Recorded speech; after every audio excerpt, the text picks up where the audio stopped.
எங்க சித்தி ஊர்ல இருந்து வந்திருக்காங்களாமா, நம்ம போய் பார்த்துட்டு வந்துடலாமா? சரிம்மா, போயிட்டு வந்துடலாம். ஓ, இவங்க வெளியே போற பிளான் பண்ணிட்டாங்களா இவங்கள? ஏங்க நான் கிளம்பிட்டேன், வாங்க போலாம். போலாமா, வா.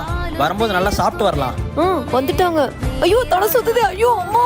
அம்மா, என்னமாச்சு? இல்லப்பா, நேத்து இருந்து ஒரே வாந்தி மயக்கமா இருக்குப்பா. சத்யா, அம்மாவும் நம்ம இப்படியே விட்டு எப்படிமா போறது? நம்ம இன்னைக்கு போக வேண்டாமா? ஏங்க இந்தாங்க. அம்மோ, போன வாரம் தான் போக முடியல, வா இன்னைக்கு போயிட்டு வந்துடலாம். சரிங்க. என்ன இன்னைக்கு இவளை கூட்டிட்டு போறேன்னு சொல்றான், என்ன பண்றது? டேய், இப்ப எதுக்குடா அவளை வெளியே கூட்டிட்டு போகணுங்கிற? வீட்டு வேலையெல்லாம் நிறைய இருக்கு. இப்போ உங்களுக்கு என்ன? எப்ப வெளியே கூட்டிட்டு போனா உங்களுக்கு ஏதாவது சொல்லணுமா? உங்க கூட வந்துட்டு இருக்கிற வேலையெல்லாம் யார் செய்யறது? அவ என் பொண்டாட்டிமா, வீட்டு வேலைக்காரி இல்ல. நீ வாமா போலாம். ஹலோ. டேய், நெஞ்சு வலிக்கிற மாதிரி. உங்களுக்கு என்னமா பிரச்சனை? எப்ப பார்த்தாலும் அவ கூட வெளியே வந்தா ஏதோ ஒன்று சொல்லிட்டே இருக்கீங்க. உங்களுக்கு பிடிக்கலன்னா எதுக்குமா கல்யாணம் பண்ணி வச்சீங்க? உங்க கூட வச்சு தொலை வேண்டியதானே. கட்டிட்டு வந்துட்டு அவளையும் கஷ்டப்படுத்திட்டு இருக்கீங்க. போனை வைங்க.